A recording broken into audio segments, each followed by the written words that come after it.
ladies and gentlemen, Singapore Grand Prix. Let's go.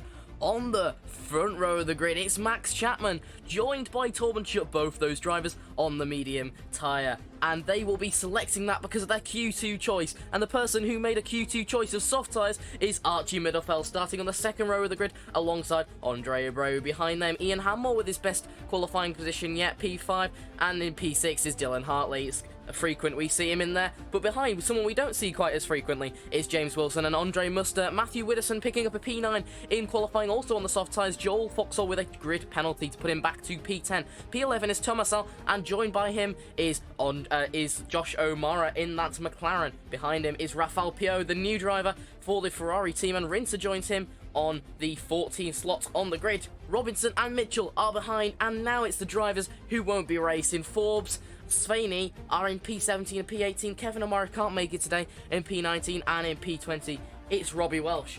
But other than that, we've got a race to attend to, haven't we, Sam?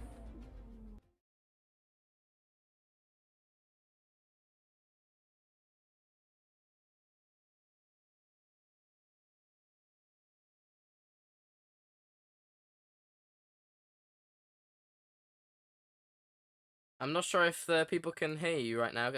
Do test 1, 2. Stand by. Test Yeah, 1, 2. There we you. go. There we go. We should be working now. Yeah. Something always goes wrong. Yeah, I'm not sure what was going on. It was like the desktop audio had reset itself. Myself and Sam were working through some technical issues. That is to do with the tardiness. That's why we were a couple of minutes late. I was working through some technical regulations. Oh, sorry, not regulations, technical issues. It wasn't picking up my microphone, but apparently it's obviously not picking up Sam's mic either. But we're back, and we're ready for the Singapore Grand Prix. We are indeed set to be a good one. I was saying few people caught out in qualifying. Who's going to be caught out during the race, if anyone? Max Chapman once again on pole. Our two protagonists, P1 and P2. It's going to be a good fight out there today, I hope. Yeah, I mean, we've got a couple of drivers who apparently are on the wrong tyre sets. Number 47, Matthew Widdowson, stuck there on the grid because he's been disqualified from the session here in the formation lap. But yeah, a couple of drivers will need to change their tyre compounds, so we'll see what happens there, won't we? Yeah, indeed. They're going to have to change their tyre compound as soon as they possibly can. That is a complete breach of the regulation, as you said. The lights are on. It's 1 out of 31 laps here at the Singapore Marina Bay circuit. The lights will go on our screen. There's nobody who jumps to start. No, James Wilson jumps to start today. And it's Ian Hammore that is away with all of the drivers. And they're away. Swabbing in the back is Jay Robinson getting an amazing start. Down the inside, it's a collision between Max Chapman and Torben Schutt. We see the racing point of James Wilson's AI, who has been on AI, has absolutely jumped the start again for 2 weeks running. But it's Max Chapman in the provisional pole position now after the jump start that we don't quite know what happens every week. But at the back, it's Torben Schutt who was tangling with him in the first lap, wasn't it? Yeah, so close between Max and Charlie going into the first corner. Another good start from Josh O'Mara in the McLaren up into P8. 4 positions gained within the first few corners. A good first lap for him. And there's a collision. I'm not sure who that is. I think it's one of the Haas drivers back in the back. Yes, it was the Haas driver that got stuck at the back. Yeah, that's not a good start. You don't want to be getting damaged on the first lap. You're going to have to come in and repair that front wing if it does get damaged. James Wilson back down into P5 after that. Very, very good start for him going around the outside of the Williams as we speak. The leaderboard is a little bit delayed today, but Dylan Hartley making his way all the way up into P4. This could be a little bit, there's a bit of wing flying off there into the turn 13 chicane. Andre Abreu making a dive down the inside on the soft mark tyres. As we said, some drivers, notably Archie Middelfeld, who started on the wrong tyre compound, I believe. Yes, Archie Middelfeld actually qualified on the soft. He will need to go onto the soft within 2 laps. Yeah, that's not the start he wants. You know, you've got to get the tyres to extend as much as possible. Pitting on lap 2 does not help his strategy at all, but that is a mistake on behalf of him, so he has to rectify that as soon as possible. Ian Hammore has lost 2 positions on the start, going through the position where his teammate had a huge snap of oversteer from Andre Abreu out the exit of turn 20. He's now coming towards 21, 22, and 23, and as the lap finishes, it is Max Chapman who is leading this Grand Prix.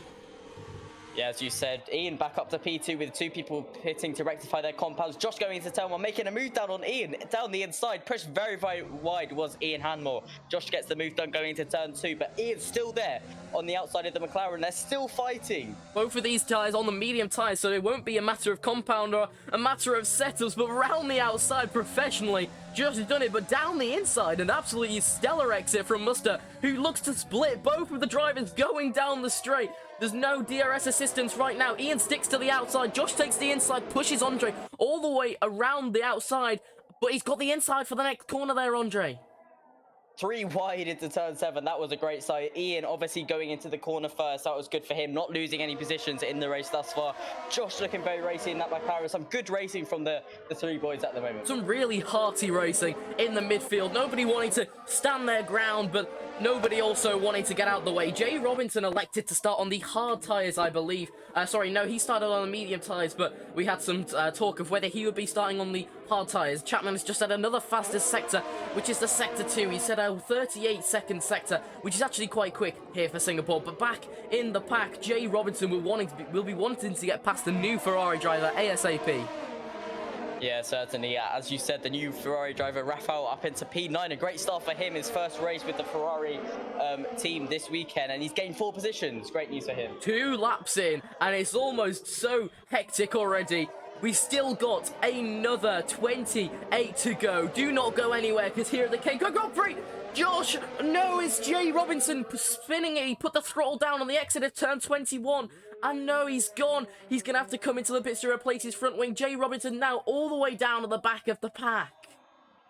Yeah, that's a real shame for the AlphaTauri driver. As you said, that front wing, front left end plate completely off of his guys. Coming into the pits now to replace that. He's on the medium tyres. So what do you think he'll go on? Probably the hards, I reckon. Yeah, I'll either go on to the softs to try and catch up back to the pack, or the hards. And it is the medium tyres that goes on for the AlphaTauri driver. So it will be a 2-stop strategy for him, at least today. Archie Middlefeld now on the softer tyres, going at 33 in the middle sector. He's now got a fastest sector 2, and he will be racing around this track. James Wilson's just gone past the start-finish straight to lap. Oh, sorry, not to lap, to overtake Jay Robinson. Andre Abreu also having to pit for one reason or another. I'm not too sure. He's gone onto the medium tyres, so he will also be sticking to a 2-stop strategy.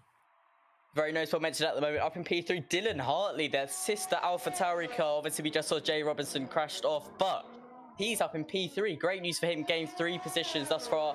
Obviously, Andre Abreu down in P16, so everyone behind him gaining 1 position. So Ian up into P4 in the Mercedes. That's a ridiculous drive from Ian. What a drive so far. Ian qualifying with his best start yet in the P5 position. Now he's gained 1 position off that start because of Andre Abreu pitting. But it could be down to strategy now for this Mercedes boy. He's being chased by a Red Bull. We saw this today in Portimao, but it was the Mercedes who maintained victory. But now, will it be the Mercedes that are victorious, or will it be the Red Bull of Muster who's chasing him down past the pit straight? Yeah, completely correct. Josh O'Mara down into P6. He's lost a bit of ground on the boys ahead of him. Looks like he's got some front wing damage. I was riding on board and he hit the wall coming out of turn 14. Very, very easy to do, but that's really knocked his confidence in the race. The Williams very, very close behind him now going through turn 2. It looks as though the pressure is mounting now into I'm not sure why there's a yellow flag in sector 1. We'll have to take a look at that in a second. But the pressure is mounting in that midfield onto the McLaren driver, who is in his current best position yet. He's never been P6 before, and he is P6 now. So he just got to keep it. But the DRS train is starting to form behind him.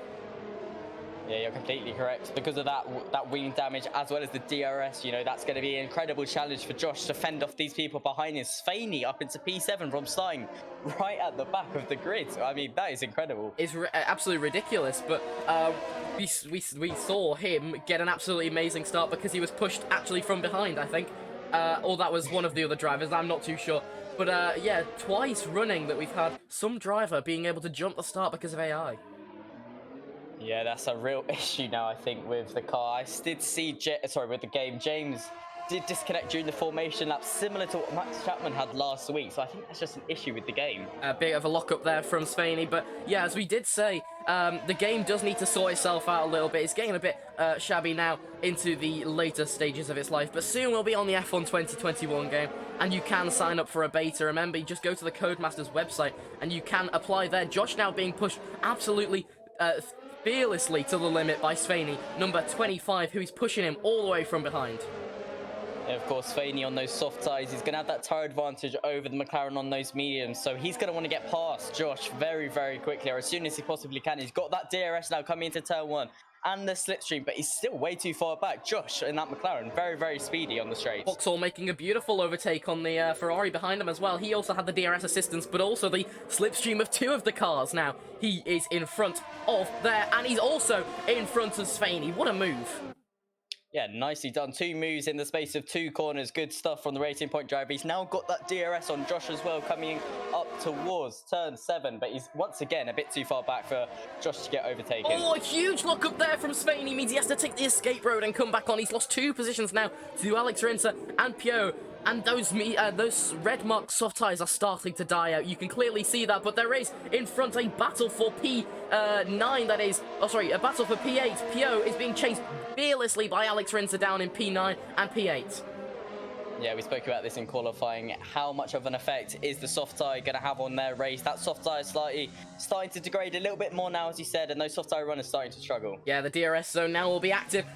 Pio won't get it from the car in front, but Alex Rinser has clearly got it. He's got lots of ERS left, and the recharge lights of the Ferrari are flashing, so that will not be great for Pio, the new Ferrari driver. But behind him, Alex Rinser, someone who has been in the league since day one with with the white helmet, will be following him. Remember, you can vote for your driver of the day. kencotv.uk/vote. It's only 6 laps in so far.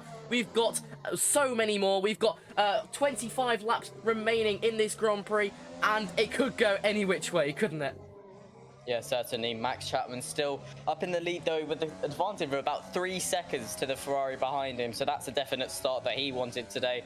Charlie's still got some ground to make up for anything good for him today. Oh, this train is starting, but we'll talk about the train that was on the restart. On the restart, we'll see what quite happened. All of the drivers got away quite sparingly. It was almost a skirmish into turn 1, a bit of a collision there as Charlie went down the inside and got pincered. Someone went incredibly wide down the inside because I think they got pushed as well.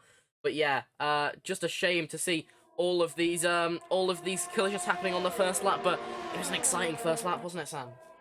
Yeah, certainly. Clearly, Charlie got the better start versus Max, and he nearly got him going down into turn 1, but Max firmly shut the door, very much like Max Verstappen does in real life. So a good first lap for Max, that was. Max, Super Max, they call him. Super Max is now up in P1. He's coming through turn 14 with a 2-second advantage to the Ferrari behind him. Is it just a game of tyres now? Yeah, certainly. They're both on the medium size. They're going to want to extend their stint as far as possible. They're going to want to make sure they're going to have that one-stop strategy today. You know, you lose a fair amount of time going into the pits in Singapore, so they're just going to be extending their tyre life as much as they possibly can. That's clear by the bottom 4 drivers, all having been the only people to pit. Clearly, it is an issue, and the Renault team who fitted the wrong tyres, and there's a collision for Ian Hammore going into the place where his teammate DNF'd in qualifying. But as I was saying, it's clearly an issue for the Renault team. They're not going to be wanting, and they're going to be regretting their choice of putting the wrong tyres on at the start of this Grand Prix.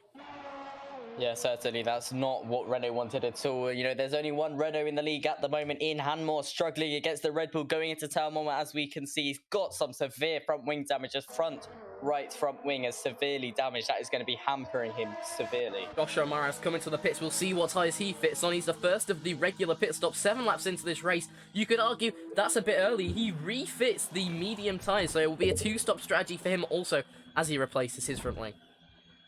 Yeah, some people going for that 2-stop strategy. That could really work out if you've got some good pace. Obviously, Josh got an incredible start, getting about 4 positions, so maybe he's confident with his race pace today. Ian with a beautiful overtake through turn 8. Now he's going round the outside into the Singapore sling. He managed to get absolutely around him and into a beautiful position to overtake with all of the speed he had. Yeah, nicely done, but as we know, he is carrying that front wing damage, so it should be a pretty simple overtake for the Red Bull driver. He's going to be losing that downforce through these crucial corners, like the corner they're going through now. That left-hander we saw in qualifying be very, very crucial to gain or lose time. It seems, though, that the Red Bull can't just keep up. There's so much pace that the pace that the Mercedes has, is just so much overwhelming to the pace that the Red Bull has. It just can't keep with it on the straights, even with the DRS assistance. So this is definitely an issue, and why it's being addressed in the 2022 regulations. Yeah, certainly. You know, Nados is only half a tenth behind the Mercedes, but he's still struggling so much. That dirty air proving so difficult going through these incredibly tight and twisty corners of Singapore. Ian looks like he's not going to pit. He's going to stay out for another lap longer, even with that front wing damage. But coming through turn 22 and 23, Nados has got an incredible line, and he's got past Ian before turn 1. Now into turn 1 it is. Muster leading from Hanmore, but will Hanmore with the DRS assistance through turn 5, through turn 5, 6 and 7 get the overtake done? It just depends on the exit through turn 5. It doesn't look like he's gonna be able to catch him. It is a little bit close with the DRS, but you're right, the lost downforce is too much. Yeah, he's got that, Nados got that better exit coming out of turn 5 by the looks of it. And Ian obviously had that DRS, but it did not help him enough. We're going to go back down towards Ian's teammate, Ben Mitchell. Quite an isolated race for him so far. Yeah, certainly. He's still gained 7 positions, though, helped slightly by some of the pitters. We've got quite a few pit stops coming in now, mostly everyone on the medium tyres. One driver, Svaney in P16, onto the hard tyres for Williams, so he's obviously trying that one-stop strategy. I'd just like to note that Ben Mitchell's lost both of his end plates, so a few collisions for the Mercedes driver as well. Yeah, obviously getting a bit too close to these walls through Singapore. I mean, we saw that in qualifying, of course. He got a bit too close to the wall in turn 18, and he completely lost it, which was a real shame. You know, he looked like he had some good pace through qualifying, but he's up into P9, you know, in those points positions. 2 points crucial for the championship. I mean, yeah, as long as he can hold it. Josh Amara, who's been on the edge of the points all weekend, he's now up into P15. He's outside the points significantly. Yeah, he had that front wing replaced during his pit stop, so he's going to be losing a significant more amount of time in the pit stop versus those around him. He's obviously in P15, as you said. There's still a lot more drivers yet to pit. Maybe Josh obviously trying the 2-stop strategy. Maybe other drivers sticking to that 1-stop. I mean, Middelfeld's been good with that 2-stop strategy. He's managed to make his way all the way back up into P8 with those soft tyres. Yeah, correct. You know, he's on those soft tyres, so he's going to have some good pace for a few laps, but he's definitely not going to make it to the end on those, so he's got to pit once again. It'll be a shame if he does not manage to make it, but Josh Amara taking a very interesting line into 18 there, taking the inside of 18 and then the outside of 19, but he managed to make it work for that McLaren. Yeah, Josh obviously tried some new things. You know, he's got that confidence in that McLaren now. I really think it's coming to him. He's got some good points on the board.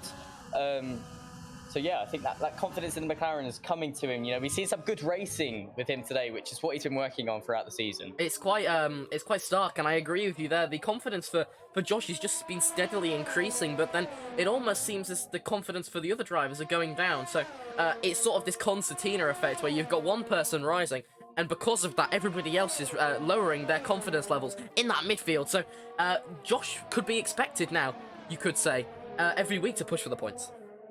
Yeah, correct. You know, in the midfield, it's so tight between these guys. Lots of very intense racing we see during the races, and Josh has got to capitalise on this. You know, as we said, in that McLaren, it's really coming to him now. He's been working on the setup and other things. So yeah, it's good news for him. He's obviously down in P15 at the moment, so a little bit outside the points at this stage in the race. Sounds like the Mercedes driver of Ian Hanmore has been utilising the free practice time to do some 5-lappers on his main channel, which seems to be quite interesting because he seems to destroy the competition in there. Yeah, he's obviously very competitive, is Ian Hanmore. In P5 at the moment in the race, obviously not gained or lost any positions, but he's looking really good in that Mercedes. Still carrying that front wing damage though, and unsurprisingly, Nados got past him a few laps ago as we were watching. Still managed to stay within a second and a half though, so absolutely amazing drive here from the Mercedes driver to maintain his initial grid position. He's sporting a very interestingly wonderful helmet, almost as though it's signifying the super trees that we are driving around here in the Marina Bay circuit. I don't know if you've ever seen in Singapore the super trees that light up with all the wonderful lights. It's absolutely amazing, but it looks as though his helmet's sort of representing Singapore, which is a nice nod to all the fans here.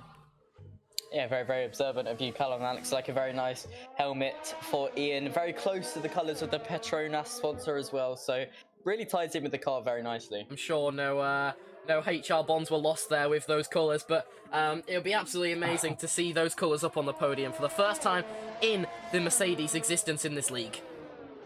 Yeah, certainly. I think we were so close to it in Zandvoort with Ian You know, that's one of his favourite tracks, I believe, and he had some good pace, but a few unfortunate occurrences in that race, and it wasn't possible. But I thought he had some incredible pace in the Netherlands, and I thought it could have been, Yeah. but maybe Singapore is where it will come. Maybe it will be. All it needs is for two drivers, Chapman and Schutt, to have a coming together when they're going quite quick out of the pits, and they will have it. Ian's up into P3. Dylan Hartley would be the winner, and Andre Muster would take his first ever podium. So that would be an interesting lineup, wouldn't it? That would be a very interesting one. We've got to get Charlie a bit closer to Max, though, for that to happen. Perhaps it'll be the pit stop here, an undercut perhaps from the Ferrari team, and then they may have a colliding coming out of the pits, just as they did on lap 1, but we'll have to wait and see as Joel Foxall comes into the pits and fits the white striped hard tyres. Yeah, so I wonder what Joel's considering now. Is he going to stick to these hards to the end of the race? Is he considering another stop? I mean, lots of our two-stoppers have gone onto the mediums, so him going onto the hards may be a statement of intent. And now he's getting overtaken by the other Mercedes, Ben Mitchell. It'll hopefully be an easy pass here for Joel, who picked up a 6th place grid penalty here in qualifying for disrespecting yellow flags. Yeah, you're right. And Josh back into the pits. He's replacing his front wing again. He's obviously come into contact with the wall, so that's not good news for him at all. As Joel gets past the Mercedes of Ben Mitchell. Nicely done, obviously on those fresh hard tyres. He talks about Josh coming into the pits. That could be an opportunity for him now to alter the strategy and get fresh tyres and go as hard as you can. Yeah, correct. You know, he's gone onto the hard tyres, so he's fulfilled his 2 compound promise to the FIA, so he's safe to race to the end of the race. So obviously a few more pit stops left, and he may be able to capitalise on that, but he's a bit far back at the moment. We talk about Joel Foxall as well, who's just made his way past Ben Mitchell, and he's already a 2.5 seconds clear of him, chasing down the Ferrari of Pio, who's now coming to the end of the straight, up here at turn 14. Yeah, time and time again, you know, we've seen Joel some incredible pace in that racing point. Nice helmet from him as well this week. Very nice and pink, obviously very suited to that car, but you're completely correct. He's got some good pace in comparison to the Ferrari, and he's getting closer and closer even into turn 18 and 19. Nice helmet design, almost very similar to Super Max Chapman's. No, not Max Chapman, Super Max Verstappen's, with the white sort of tiger stripes there, as we see Pio going into the pits in a very close racing point, going past, taking the optimum line through there, even though there's a driver maybe half a metre to his left. But look at the gap between him and Mitchell already, 7 seconds. Yeah, he was not lifting anything, was Joel. Obviously, Andre now ahead of him in that Red Bull, come into the pits onto those hard tyres. So this is for position. Obviously, Nados still in front after the pit stop stages, so that's good news for him. But Joel will want to get past him and get that DRS to assist him as well. Well, I think Andre's gone on to the hard tyres as well, so it'll also be a battle to the end between these two. There'll be no guarantee of a stop there for Andre. Yeah, this strategy for Joel seems to have worked out very nicely. He's very, very close to this Red Bull, which is great news for the Racing Point team, I should say, as well as him. P6 and P7 for the Red Bull and Racing Point, respectively. We noted slowly, just a couple laps ago, about Dylan Hartley making his way up in there in P3. He's also sustained some wing damages and is on the 2-stop strategy with the medium tyres, unless he has not pitted yet. No, he has not pitted, so he may be sticking to the 1-stop if he extends, and he does come into the pits, as we do just see him now. He will be hopefully fitting a new front wing to obviously keep his car intact and in shape and ready to go. Dylan Hartley completes his 1 mandatory pit stop. If he does change his tyre compound, we'll see what he goes on to now. Yeah, Ian following him very closely behind as Dylan goes onto those hard tyres, so probably committing to that 1 stop. Ian also committing to that 1 stop, I reckon, going onto the hard tyres as well. That's just going to increase the gap between Schutt and Hartley, so it's going to be an interesting one there, but Hanmore not changing his wing means that he's within seconds now of the P3 position. That's obviously played into Ian's hands very, very nicely for him. He's going to have gained a lot of time on the AlphaTauri in the pit stop stages. Nados, though, managing to get past, and Joel managing to get past the AlphaTauri. So Dylan's lost out quite a few positions there. Dylan has lost out, but Joel Foxall has actually looked into that with the undercut, it looks as though. Yeah. Very nicely done from Joe. He's also got the DRS now, and Nados coming in towards turn 7. Is he going to be able to get the Mouton, go through the small kink of turn 6, going around the outside? Joe gets the Mouton on the Red Bull. I mean, he's up into P3. If this is not a statement to the FIA, race director Michael Massey, who issued him that 6th place grid penalty, I don't know what is. Joel Foxall still, despite the grid position being taken away from him, puts himself into the final podium position. Yeah, that's an incredible drive thus far from Racing Point. You know, a great strategy for Joel in that car. So yeah, this is really good news for him. And we talked about the undercut. Here comes the undercut from the Ferrari boys. Torben Schutt now coming in to fit the soft tyres, so that it will be a 2-stop strategy for them as well. An alternate strategy from Ferrari, something we don't see too often. So that's a nice change. You know, this is a good idea, I think, for Charlie. You know, he's got not much to lose. He's in P2 comfortably ahead of Joel after the pit stop stages. So, you know, why not try something different? He's going to obviously have this soft tyre stint, be incredibly quick on these tyres. What is Max going to do to respond to this? I don't know, Sam. Was there some sort of race directive that said you have to fit your first tyres need to match the colour of your car? Because the Renault fit the mediums instead of the softs. The Ferrari have fitted the softs on the red coloured Ferrari car, and Dylan Hartley came in to put the white tyres on. So I don't know. Is this some race directive that I haven't quite picked up? Not too sure, but it's really made the race rather quite interesting. I mean, Charlie's 21 seconds ahead of Joel in P3, so he's got the time, you know, to try something different in the strategy. I mean, it does look good. The soft tyres, the red soft tyres on the beautifully red Ferrari, you're correct. I think if that was the case, everybody would be painting the car red next year, but that would be interesting nonetheless. We see Torben Schutt here taking an absolutely beautiful line into turn 13 on the new soft tyres, so he won't be setting a fastest lap. Could that be what it's about? He's trying to set the fastest lap. Yeah, potentially, and also, you know, he's going to have an incredible outlap versus Max. If Max decides to go onto these hard tyres, if he comes, as he comes into the pits now, he's going to gain a lot of time on the Alfa Romeo driver. This could have been a strategic masterclass. We'll have to wait and see after Max comes out the pits. So you're suggesting it's a track position there with a 33.7 second middle sector, fastest sector there for Torben Schutt. Everybody now on the hards, on the mediums, except for Charlie. Yeah, I mean, it's a good idea in the short term, but I mean, Charlie's still got to pit again. He won't reach it to the end of these soft tyres, I highly doubt, but Max still comfortably ahead, I think, going into turn 1. And a fastest final sector as well, a 32.8. So whilst he is still creeping, Max Chapman is just in front. And what did I say on the pit exit? An undercut could cause a collision between these two, as we did see on that first lap. What? I think I'm a psychic, Sam. Yeah, this is incredible. Charlie's gained so much time on the Alfa Romeo. He's got that DRS now going through turn 6 side by side, coming into turn 7. Charlie's ahead going into the corner. And it's a fastest sector 1, 27.2 for Charlie. Torben Schutt absolutely flying on these red marked tyres, but it's just a game of Chapman now staying within 25 seconds. You lose 25 seconds in a pit stop here at Singapore, so you've got to stay within that if you're trying for the 2-stop strategy. I'm not too sure. What tyres did Max Chapman go on to? He came onto the hard, so he's definitely committing to that one stop, I would imagine.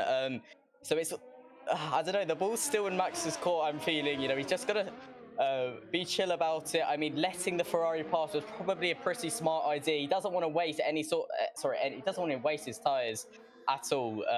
But yeah, Charlie's got to get some good lap times in now to get 25 seconds ahead of the Alfa Romeo, as you said. He hasn't beat his fastest sector 2 that he did last lap, and he might not beat his fastest sector 3, but I'm sure it will be a fastest lap here for the man up in P1. It was effortless for number 41, Torben Schutt, with the red helmet now coming through turn 19 and into turn 20. But starting the 16th lap is a different leader. Torben Schutt will lead the 16th lap of this race.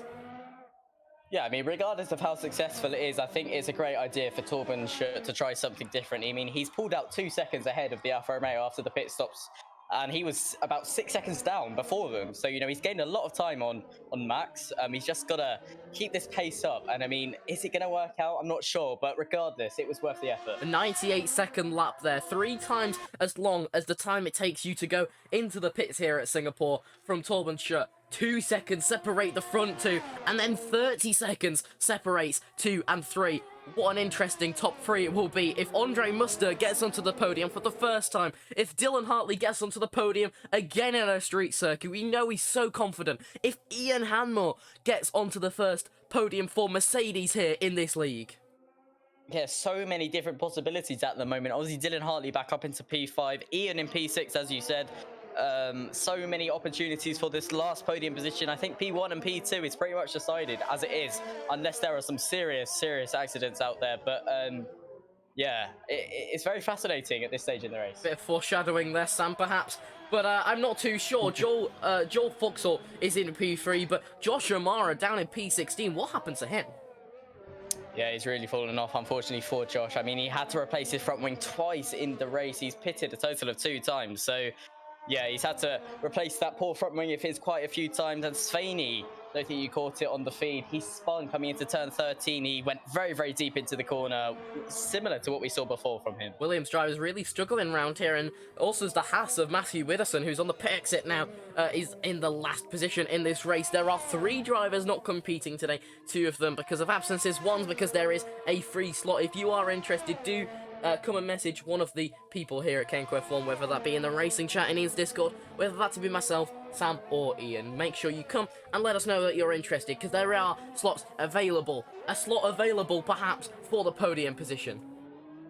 Yeah, Tosi, a bit of an update on penalties as well. Ben Mitchell, 5-second penalty, as well as James Wilson getting a 5-second penalty. Not because of his incredible start, because he crossed the pit exit line. Oh, what was he speeding? I think it was coming out the exit. He crossed over the white line, and the FIA did not like it at all. That's interesting, because yeah, we did say there could cause collisions there out of turn 1 if drivers did not respect the space that you need to give through turn 1. But it's interesting because you normally get a warning before you do that, which means he has done it multiple times. But it depends how much he did abuse that. But nuts, with that incredible start, obviously also will be investigated today.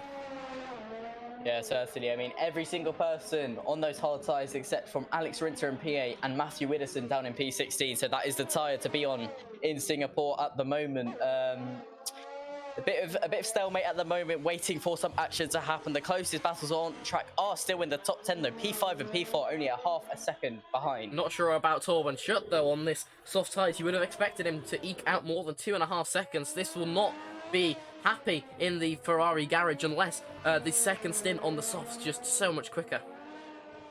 Yeah, he's definitely going to pull out a bit more time than there is at the moment. I mean, on the start finish straight, you almost cannot see Max Chapman going into turn 1. So I mean, he's doing all right, but yeah, he's still got a long way to go. We're on board with Max Chapman. Go ahead and talk us through his lap. Well, you know, Max Chapman in the race, very different to what we would expect in qualifying. He's on those hard tyres, much less grippier than we saw on those soft tyres, but we approach turn 5 and 6 now. 6, this really small right kink. You can slightly see Torben Schutt going around turn 6 as we're going through here now, and turn 7 up ahead. One of the heaviest braking zones on the track. Nicely done for Max, through. They're using that that curb on the exit very nicely for him. He's in P2, 3.5 seconds behind the Ferrari driver. You know, as we said earlier, if the Ferrari or Torben Schutt on that alternate strategy, is it going to pay off for him? That is the question. We'll have to wait and see, but it's interesting nonetheless. I'm glad Charlie has tried something different. And we approach one of the narrow sections on the track coming up towards turn 13. This left-hander, it's incredibly challenging left-hander. You don't want to spin up the rear tyres too much. Incredibly easy to spin. As I said, Spain needed that bit earlier during the race. Turn 14 once again. I've got a bit of traffic ahead of him. That is Svaney, in fact. That Williams, he's going to have to get out of the way on blue flag conditions. Torben Schutt got through past him very, very nicely. Svaney really struggling, actually. He may have got some front wing damage as we approach turn 18 and turn 19. This is where we saw the Mercedes of Ben Mitchell completely ruin his qualifying. Matt's got through there a lot nicer than the Mercedes. Turn 22 and 23 easily flat in qualifying. I imagine it's almost flat. Yeah, almost flat during the race, but not quite flat for Max Chapman as he completes another lap. Svaney was getting out the way nicely there. No blue flag infringements. A very wide line into turn 1 there from Max Chapman. But yeah, it's interesting to see what's going on. Down in the midfield, Archie Middlefell's had an absolutely stellar start, and he's down up into P9. We'll have a team radio about the start of his race. Okay.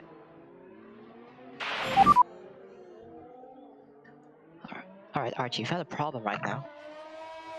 So, Archie, we're going to need you to box. We fitted the wrong set of tires for your start, so you're going to box onto softs now. What's onto softs was the instruction at the start of the race. We talked about the yellow tyres being fitted onto the yellow car, but it was the incorrect start procedure from them.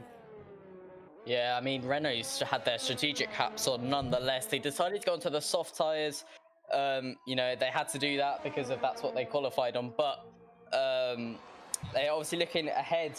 What can they do on the soft tyres? They come back onto the hards now, like most of the field. So yeah, Archie would have up into P9, even though he had to do that early pit stop. I mean, Dean there with that, with the racing engineer will help him obviously promote himself up past through the lower ends of the field. Andre Abreu has had a bit of a mare now down in P10, but that P9 position is so lucrative. The points between, well, it's the point at which your points double in the points positions. Yeah, completely. I mean, Andre, you know, we've seen Andre Abreu specifically. I'm talking about.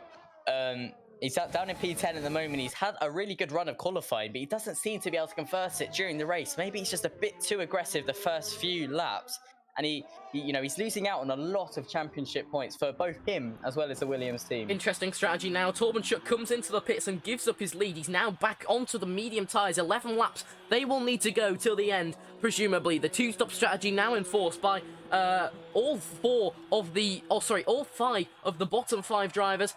Andre Abreu, Middelfelt, and Torben Schutt. So all of those two-stop strategies will be very, very interesting to see whether they pay off. Now is the time for Torben Schutt to lit onto the loud pedal. Yeah, completely correct. I mean, coming through turn 3 was Torben Schutt just there. Max Chapman was coming through turn 7, so he's got a lot of work to do. Obviously, Max comfortably ahead, with Torben Schutt doing an extra pit stop compared to him. We talked about how you lose 25 seconds here at Singapore under a pit stop. He's managed to gain a couple of seconds out the pits, now only a 20-second delta. Oh, sorry, a 22-second delta, but still 22 seconds to gain. If Max Chapman can nurse home the hard tyres, he will be in for a winner.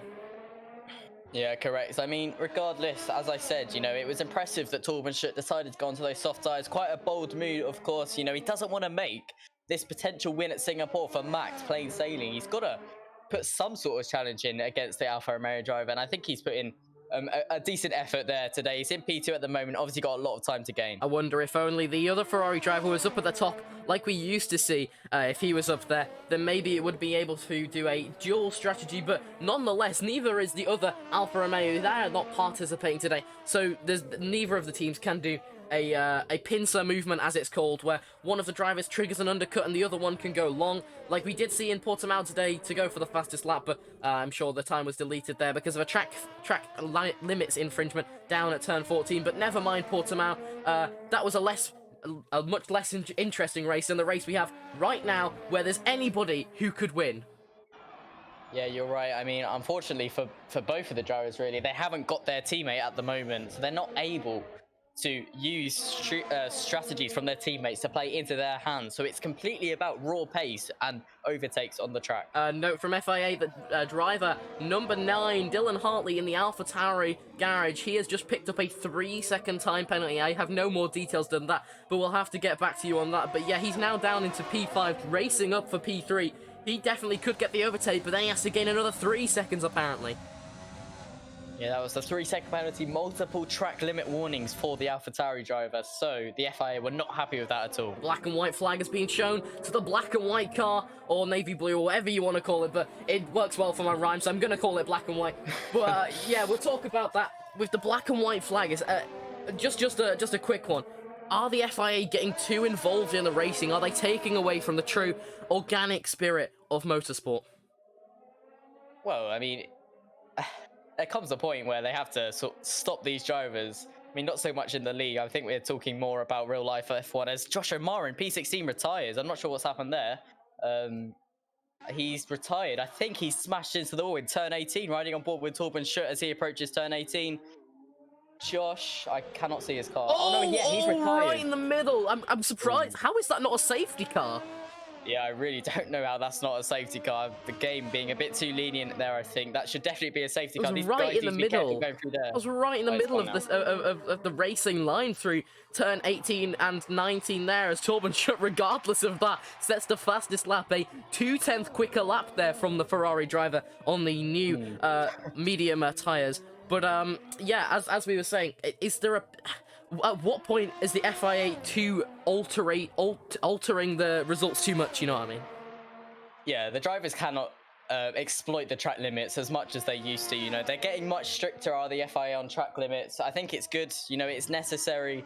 These guys cannot be going stupidly wide to gain time. It's just not racing. I mean, how far do they go? How far can they go? I mean, there has to be something done about it. I think the FIA do need to improve on the way they're doing it. They're not that consistent, or not consistent enough for everyone to be happy, but I think it's necessary. I agree with you. In P9, Alex Rins now comes into the pits to fit this soft tyres. He'll be going for the One World Championship point. I'll come back to you in a second, Sam, if you could just look at the overall penalties for whoever got them in this race so far. But Andre Abreu now gaining 1 position because of Alex Rins coming out the pits. Ben Mitchell is on the cusp of there. Josh has gone into the paddock. He's got on the moped and is storming back to the paddock. He is not happy that he has been given up, and he's not happy that his team has not scored points today. Pio, he is the only person new to this race today. He is down in P15, a possibility of points for him. James Wilson, with the incredible start, has been penalised in one way or another because he's down in P13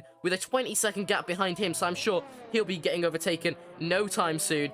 In front of them, we've got Jay Robinson, who is the second person who could be fighting for that final points position. And then we look inside the points. Ian Hanmore has dropped quite a few points, quite a few positions to Dylan Hartley and Salomon. He is 18 seconds behind Hartley, so will not benefit from the time penalty. Speaking of time penalty, Sam. Yeah, a time penalty update from me. Ben Mitchell carrying an 8-second penalty, 1 for speeding in the pit lane, that was a 5-second penalty, and multiple track limit warnings was a 3-second penalty, similar to what Dylan Hartley has.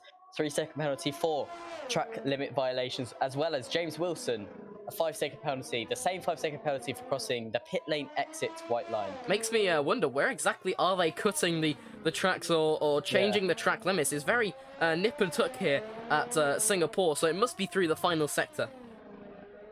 Yeah, I really don't know. It's obviously some place they're gaining a lot of time, as the Ferraris, Torben Schutt lapping his teammate, got very, very close between those two. That would not have been good for the Ferraris, but Torben Schutt got through nicely, coming through turn 13. Speaking of Torben Schutt, 10 seconds he's gained in the last 4 laps there since he fitted the yellow medium tyres. Could he go to the end? There's 8 laps to go. Will the tyres start to grain, or will they get past the graining phase, and will he be able to push now for P1? 2 seconds gained just in that final sector alone. Yeah, I mean, they're fairly new medium tyres, so anything is possible, really. But, yeah, as you said, he's gaining a lot of time within the last few laps. There's 8 laps left in the race. Max Chapman crossing the start-finish line once again. So, yeah, I mean, anything is possible. 16 seconds in the last 8 laps is quite a lot, though. We talked about Alex Rins going on to the soft mark tyres. He is now 27-1 in the second sector. He has gone quickest overall. He may be going for that last championship point. It will only count if he can keep his position, though. Yeah, correct. You know, you've got to stay in the points to get them. I mean, the Red Bull in P10 obviously getting that 1 point, gained 4 positions in the race, though. So I mean, I think he'll be pretty happy with that. Dylan Hartley is safe, though. He's got about a 15-second gap between him and Thomas Sal behind. That penalty won't be affecting him. But now it's just all eyes on Torben Schutt, whether he can catch up on the mediums, isn't it? Yeah, certainly. I mean, he's gained about a second this last lap. He's about halfway through it. Is it enough? I really don't know. I mean, it's going to be an incredible challenge. I mean, we saw it in Belgium, though. Torben Schutt getting past the final corner, I think it was, in Belgium. So we know it's in him. Ian Hanmore finally coming in to replace the front wing of his. He had such a great start, but he's now in the final points position, and he could be overtaken. He's now going to beat Alex Rins for the one final championship point. We saw him have incredible pace. The drivers are coming from behind. He will lose a position out of the top 10. He'll go back to P12 now for Ian Hanmore. On the soft tyres, he will need to make it back up into P10 for that championship point to count.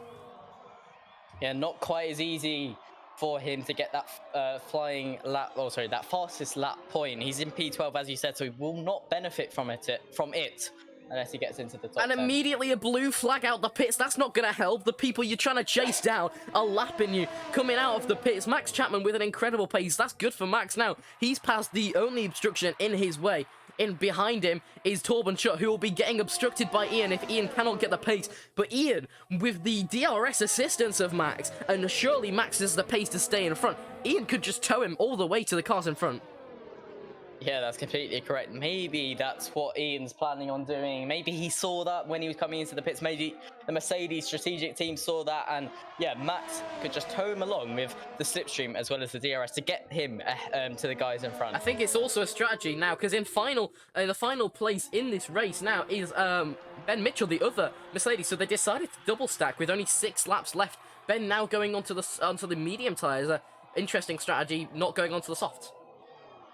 Yeah, he's been in the pits 3 times now as Ben Mitchell down in he's been into the pits twice now down in P16. So he's obviously going on to his final set now, those medium tyres, as you said. Thank you to everybody who is watching us today and everybody who's decided to support the Kenco F1 course. Remember, all of the proceeds we earn, do go towards good causes and go towards people who are less fortunate than ourselves to go out and help spread the motorsport word around the world. But Max Chapman spreading the motorsport world right all the way here into Singapore. His fans are going to be ecstatic. You see him there in the crowd on the left.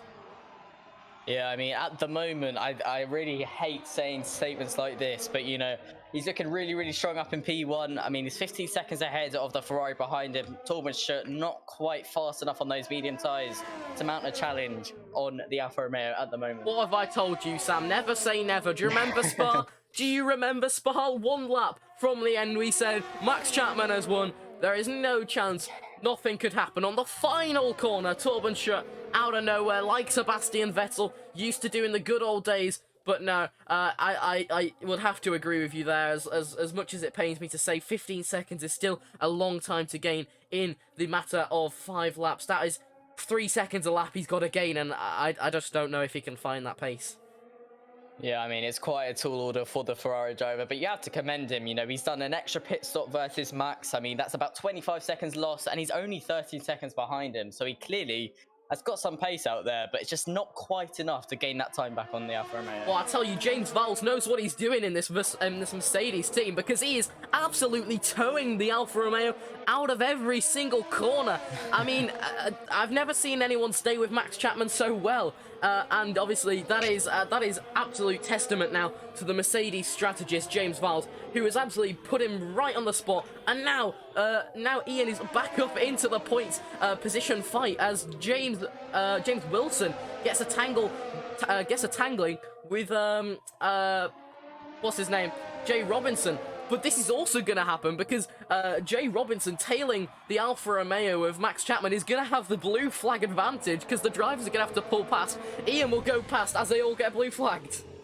Yeah, this is incredible news for Ian. I mean, they're going to have to lose a lot of time letting Max pass under these blue flag conditions, which they have to do after 3 blue flags. Ian's going to have the DRS now coming up towards turn 7. He may be able to get a move done on either one of these drivers ahead of him. James Wilson letting the Alfa Romeo pass. Jay Robinson still yet to do it going into turn 7. He does so. Max deciding to go for a big time snap of oversteer and a huge collision. That is Max Chapman's end plate gone. That is incredible. That is not his race over. A huge stamp on the loud pedal meant that his rear overtake him, and now Ian is behind him as well. I don't know what's going on. Is it he said, she said here with Ian and Max? Now a collision between Max into the wall and Ian into the wall. I'm not sure what's going on, but this is going to benefit Torben Schutt. 4 seconds gained to Max Chapman, but he's also going to get past the Mercedes of Ian Hammore. But now it's just a game of Torben Schutt stepping on that loud pedal. Yeah, correct. I mean, Max is going to lose a lot of time with that front wing damage. I mean, I'm so impressed that he's still in the race, to be honest. It looked like a pretty solid hit against the wall with the Alfa Romeo. Charlie is 9.5 seconds behind him. There's about 4 or 5 laps left in the race. Oh my God, it's going to get so close once again. What did I say? A collision would make this race interesting. And I also said that well, Max Chapman can never be counted out. Formula 1 can never be counted out with Max Chapman obviously being so decisive. Maybe just lost a little bit of concentration there in the last 5 laps. I mean, it got very, very messy trying to lap these cars. Once again, he's got to try and get past them, though. So, you know, he's going to be just losing more and more time coming through turn 3. He's still behind the racing point. These the dirty air as well going to be not helpful to his tyre wear at all. I'll tell you what it was. It was, and sorry, just to interrupt myself there. Oh, and a huge snap of oversteer from Wilson there at the back. Ian Hamill doing precisely as I said, using the tail of Wow. Max Chapman to overtake both of the blue flag cars. That's so cheeky there from the Mercedes driver, but it's such a good strategy there with the DRS assistance and everything so well from him. But as I was saying, gaining even more and more is Torben Schutt at the back. We can see him now joining James Wilson in the pack. Yeah, an incredibly smart decision by Ian to come in, put the soft tyres on and get the tow by Max, as I think James Wilson's binned it. Oh, and it's a virtual safety car! This is just shaken the entire race. So now, drivers could be issued drive-through penalties if they do not decrease their speed by 40%. There is no overtaking, and this gives Ian the upper hand with only 3 laps left in this race. Torben Schutt needs to go, but this is bad for Torben Schutt. It means he has less time around the lap to put the throttle down. Yeah, it's not like the full course safety car, you know, he's got to stick to a delta, so you cannot gain the amount of time on the guy ahead of you as you can under a full-blown safety car. He's got to stick to that delta, otherwise, as you said, he will incur severe penalties. I'm just so absolutely in awe of Ian Hanmore, who managed to make that move around both of them. A double overtake with the DRS made it look absolutely so easy, didn't he, Sam? Yeah, I mean, that was so smart from Ian. I mean, I'm really impressed. We're under green flag conditions once again. Rafael Pio in the Ferrari getting a drive-through penalty for speeding under the virtual safety car. That is what we were just talking about. Yeah, it's when drivers are less concentrating towards the end of the race, that they're more likely to step on the throttle a little bit early and lose the delta, or even go a little bit over and then not make it all the way back before the safety car ends. So that could be the reason for that. Joel Fuxell still staying in the P3 position. He's gained 7 positions in this race. Andre Abreu losing 8 positions in this race. So many positions gained up in the midfield. Alex Rinser with 6, Jay Robinson with 5, Andre Mustert with 4. But as I was saying, Ian's still towing Max Chapman all the way down the back of this race. And we see at the back, Torben Schutt 7.5 seconds behind in the wake of the dirty air of all of these drivers. Welcome to all of you just joining us on the final couple laps of this Grand Prix. Anything can happen now, can't it, Sam? Yeah, certainly. The closest battle on track is for P3 between Andre and Joe. Joe in the Racing Point, Andre in the Red Bull. It's so close coming through the final few corners now. And, I mean, it's incredible. We're on board with Andre Mustert. Go ahead and talk us through it, Sam. Andre Mustert only 3 tenths behind. A yellow flag out on track. Looks like one of the Hasses has spun coming around the last few corners. The narrow section on the track approaching turn 13. Not a place for overtaking, is it? Unless looks like he was going to make a lunge, was Andre Mustert going into turn 13. But he's got that DRS on the Racing Point now coming on this straight, the DRS straight, and that can really play into his hands, but he's still a bit too far back, but only 7 tenths behind. So if you think the start-finish straight, he's still going to have that DRS. Joe has got to have some incredible defending against the Red Bull driver now. And make sure if you do want that final slot in the Kenco F1 League, you need to message myself, Ian, or Sam, and we'll make sure to organise. Maybe if there is enough demand, we'll set another trials as we did for the Haas drivers, but we'll see what goes on here. Torben Schutt with the 2-stop strategy now, gaining even more on Max Chapman. 1 lap after this lap will go. 8 seconds he's got to gain. Joel Fuxell has to maintain his lead from Andre Mustert, a fastest Sector 1 from Andre Abreu, who's given up his position to go into the pits and try and get the fastest lap on the soft tyres. I'm not too sure why, because he will still be on the outside of the top 10 championship points position, so that means he will not get the point for fastest lap. But thereafter, it is just an outright battle for third. This could be it. Andre Mustert coming through towards turn 7. He's got the DRS now all the way down. Is he going to be able to get the move done on Joe? I think he's still agonizing a bit too far back. That is so annoying for the Red Bull driver. Little lock up there from him though. Yeah, a bit of lock up from Joel there as well. I'm not too sure, and a bit of lock up on the inside from both of those. Both of the hard tires are now wearing into the graining stage. Joel being a lot more aggressive with the track limits. It might make you think that the Red Bull driver may have been shown the black and white flag as a precaution to whether he can he may pick up a penalty if he does exceed track limits a bit more. Just wow. Joel being so much more aggressive into these corners, isn't he? Yeah, he is. I mean, Andre, that was so close there going through, coming towards turn 13. Joel, so aggressive going over the curves completely, almost completely cutting the corner, in fact. But once again, Andre Muster and the Red Bull getting that DRS, but still not enough. It's on the final lap of the race, though. Fastest lap for Andre Abreu. Final lap of the race for Max Chapman. He's come across the line. These drivers still in Sector 3, so still a lot of racing here for these lads. Do not go anywhere. 4.5 seconds between Max Chapman and Torben Schutt. Last lap, it was 8 seconds, so Torben still has quite a bit of ground to make, but he can make it if he does put his foot on the throttle and get the pedal to the metal. There is 7 seconds separating Torben Schutt and Max Chapman. I'm not sure if there was a snap of oversteer now. Down the pit straight is DRS zone now for Andre Muster to get the run down on Joel Foxhall, but once again, the track limit's just so much more interpretive there for Joel, and he's able to maintain the position by at least 0.5 of a second. Yeah, this is it now. The last opportunities for Andre to get ahead of Joel. We're coming up towards this DRS zone once again. He's still got that DRS, but Joel got an incredible exit coming out of turn 5. And I think Andre's a bit too far back. The DRS assistance may help him may help him now though into turn 7 and turn 8. He's stuck in the dirty air wake, which is what we talked about earlier of the 2021 cars. Oh, sorry, the 2022. Oh my goodness, 2020 cars. Yeah, you're completely correct. It's an incredible challenge for Andre to get past him with that dirty air. They are fighting for the final podium position, so the tensions are so high. Joel not so aggressive on the track limits there, coming up towards turn 13. Once again, this crucial corner, a lot of time can be gained. Andre goes very deep, though, versus Joel into turn 13. I thought he was going straight into the barrier. Remember, this is Formula 1. The margins are incredibly fine. The rewards are incredibly high. Max Chapman comes across the line to finish in the P1 position. Torben Schutt will come back and be home in P2. Andre Abreu, despite his time penalty, gets a 5-second time penalty, but there's still half a sector to go for these lads. The Red Bull of Andre Muster is just losing out even more and more time for Joel Foxhall, but Joel Foxhall still has 2-3 corners to go for him to survive this here. We see the fireworks going off for Max Chapman, but the fireworks are also going off for Joel Foxhall, who maintains P3 and gets the vindication and a big middle finger to the FIA saying, I don't care about your grid penalty.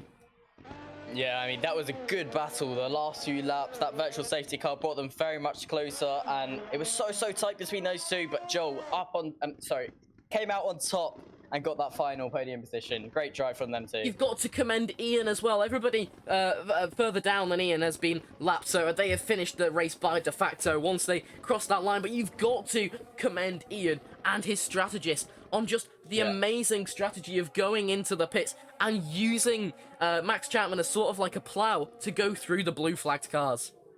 Yeah, I mean, that was one of the best decisions I think we've seen in this race. He wasn't quite fast enough for that fastest lap. Andre Abreu down in P11 got that. He won't gain a point from it, but he still stole it from, I believe it was Torben Schutt in P2. Well, he gained 1 position regardless. He was P10 before that. Now he's P9. So great job there from Ian and his strategist. I probably think that was one of the best moments of the league so far. One of the most ingenuity bearing things that you would ever think. In Formula 1, you don't think of going behind the leader and following him through all of the traffic. Ha, says Ian Hammore, because he did, and he benefited from it so much. What an incredible race. Remember, you can vote for your driver of the day, !DOTD in the chat. Just follow that link, put your name in, and tell us who you want to vote for. What an incredible race, Sam. Yeah, completely. I mean, full of so many different aspects, you know, strategy, good racing. We saw that at the start of the race. I mean, 2 great strategies, obviously Ian and Morris, you just said, and Torben Schutt trying that soft tyre stint. I mean, he was only 5 seconds behind the Alfa Romeo in the end, so what a great effort. See if we can go get some interviews. Whilst we get them, make sure you go vote for your driver of the day.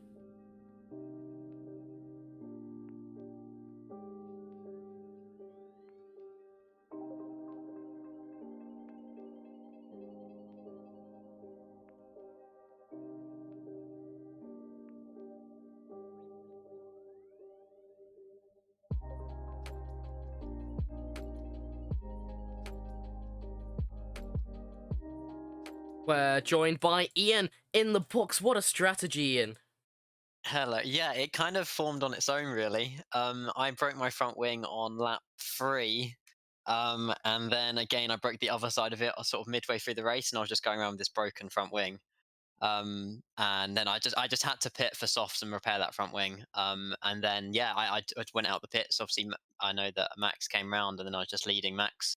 And then I don't know if you saw on the stream that the move through James and Jay, I just sort of Yeah, snuck in. I mean, it was almost as though, excuse me for the crude analogy, but as though an ambulance is going through loads of traffic and you've got a motorcycle that's following him through all the traffic. It was an absolutely amazing strategy, and it played Yeah, right yeah. into your hands.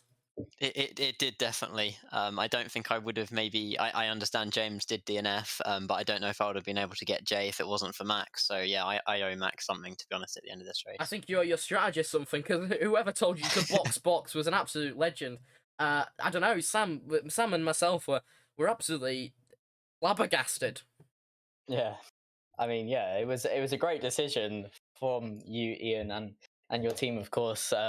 But yeah, I mean, when you came up behind Max, it was like just perfect. And then Max obviously had his little meeting with the wall, but you gained 2 points probably because of that smart decision. Yeah, yeah. I don't know if that was a blue flag incident or what that was. But I was just following Max's line. I know Max has got a good sort of line around the course. I was, there's opportunities where maybe I could have overtaken Max again because I was on the softs, but then I thought, there's no point really. He's the race leader. Yeah. So I just stayed behind him and followed him through to the end. So yeah, I'm happy with P9. I know I started P5, but hey, it's points at the end of the day, which I don't normally get. So Yeah, I'm happy. there was no Esteban Ocon, Esteban Ocon trying to overtake Max Verstappen stuff happening here, trying to unlap himself unnecessarily. But besides the point, I mean, incredible strategy, incredible race, incredible qualifying. I think this weekend goes down as one of your good ones, Ian, doesn't it? Yeah, thank you. And there's only a few races left this season, so hopefully we can follow suit with that. I tell you And, what, yeah, how more keep going. podium by the end of the year? What do you reckon? That's the plan. Put your money on it, ladies and In my gentlemen. dreams, but no, you never know. You never know. Wait. I'm not ruling it out. Put your money on it, ladies and gentlemen. Thanks for joining us, Ian. You're welcome. We're now also joined by Charlie. So close, Charlie. And the alternate strategy was almost the one to win. Yeah, I just had to go for it. I know it's usually the slower strat, or also the riskier one, but in the end, I was just like, what am I gonna do now? Because if I would just do the same strategy as him, just go on hards, then I knew he was gonna be like every lap he's gonna be 1-2 times quicker, and in the end he's just gonna win by 5 seconds. So I was just hoping that if I'm gonna go on the softs, I can undercut him, which did actually work. And then I was hoping that during these laps, maybe there's a chance that a safety car was going to come out, and then I have the advantage. But yeah, that didn't happen, unfortunately. I think towards the end, yeah. if it was an actual full safety car opposed to that virtual safety car that came out 3 laps from the end, you would have been right in your hands with the cards in your hand and putting them on the table. You would have had the poker. Yeah, definitely. I think it was a risk strategy. If the safety car would have came out, I would have been lucky, and I probably would have gotten a better chance of winning. But with that, it was all I could do. I was trying to go for a gamble, but it didn't come out, unfortunately. Well, you were 4 But seconds. I didn't lost anything in the end, so it was fine. You were 4 seconds off in the end, which is double the amount of time closer than you were about 5 or 6 laps before that. So it did work out for you marginally in the end there. But yeah, it was just an absolutely stellar drive. I don't know what you want to say about it, Sam. Yeah, I mean, I'm just in absolute awe of the bravery of that strategy. I thought that was an incredible decision. I really thought it was going to work out for you. I mean, I'm not sure if you know, but Max, he hit the wall trying to overtake some back markers, and I thought, it's all playing into your hands. And if it was a full course, a full-blown safety car towards the end of the race, I really think it could have been yours once again. But yeah, just incredible effort. Yeah, just to add to what Sam said there, I think you were incredibly unlucky that the only thing that Max actually lost out from that collision there was a bit of an end plate missing. I mean, it's just a shame when sometimes it plays into your hands, sometimes it doesn't. But either way, it was a good drive from you today, mate. Thank you. And we'll go ahead and finally talk to one more guy, and it'll be Archie, the person who had to do the different strategy. And we'll also bring his race engineer in here as well, Archie and Dean. Both of them, we heard him on the team radio with the starting message that they put the wrong tyres on. How did that actually happen, lads? The game. It doesn't like me. Right. So, yeah. So you We were tires. Just I don't know how we managed to fit the wrong tires. I'm gonna have to speak to my team about that. But well, that's the crew for you. I May- think maybe yeah, you- there was an maybe you issue had with the- Pirelli. maybe you had like a soft tire, but it had an orange stripe on it or something. I don't know. Yeah, Maybe that's maybe. maybe that's what happened. I don't know. Yeah. But Oh well, we still made the most of our strategy given our first box. yeah, So I was gonna talk about that up into P8 in the end. It was a good respect. P7. P7 was it in the end? I think. Yeah. Was that because of a penalty or something like that? No, I think. someone crashed. Oh yeah, that happened. A respectable drive from you today, Archie. Yeah, I want to give a little credit to Dean because he pulled out all the stops for the strategy. I'm not one for taking credit, but yeah, I think it was a great job from everyone in Renault. Renault. How did you make the two-stop strategy as a whole work compared to everybody else running around you the one-stop strategy? we I don't know. I just drove. Yeah, so I mean, it was in effect a two-stop strategy, but we just ended up doing a one-stop from essentially soft to hard. I don't know how we managed to keep those hard tires going for as long as we did. I guess they just really had that much life in them around Singapore. Sergio, Checo, Archie Perez, or whatever you want to call him, the life preservation god of those tires. But yeah, absolutely amazing drive to get yourself all the way back from last position at the start of last one. Of the start of lap one, all the way up into the middle of the point, so respectable. What I'm can gonna we give a shout out to Lean Mix. Saved me there. what can we expect to see from you in the forthcoming races? I don't know. I like Russia. Hopefully, the game doesn't screw me over. That's an interesting get some one. points. That's one that's never been said. I like Russia. Yeah, In Russia the is context of not- Formula One tracks. not great for an overtaking, but we'll see what we can do. Hopefully I can pull out another stop with the initial strategy. So if you're saying we'll see. if you're saying it's all about overtaking, does that mean you're looking to qualify on pole? Yeah, I but mean- we're not gonna get pole because Max is in the We're league. gonna try and get as close as we can. I think that's the best we can do. Let's hope Hopefully to we get a mimic second driver. Let's hope to Okay. mimic the Singapore qualifying because that was my best qualifying yet. Well, yeah, it was Yeah. good, and just a shame that you had to change your tire compound. Sam? No, incredible effort. Obviously, good job with the strategy. I think we had a lot of great strategies in the race, and good to get some points on the board. So well done. Thank you. Thanks. Well done from you, lads. Other than that, Sam, I think that's all we have. Just make sure you tune in for next week because it is going to be great, isn't it? Yeah, I mean, Russia, as we said, not renowned for its overtaking, but qualifying is obviously where it's all going to be played for. Yeah, who's going to be out on pole? We'll have to wait and see. We'll have to wait and see. Indeed. Last time we don't know. Well, last time in real life it was a Mercedes. Could it be a Mercedes in this league? We don't know. The driver of the day will be posted in the Kenco Discord just purely because we don't have the stats at the moment. I don't think enough of you voted, so make sure you go vote. But we'll post that in the Kenco Discord and make sure that's that. But yeah, we'll see you soon, guys. Make sure you tune in. Oh, well, apparently Ian's got it. It's Andre Muster. Well done to the Red Bull driver there. We'll also post that in the Kenco Discord just in case he didn't say it. But well done to him, and well done to everybody. And we'll see you in Russia. See ya.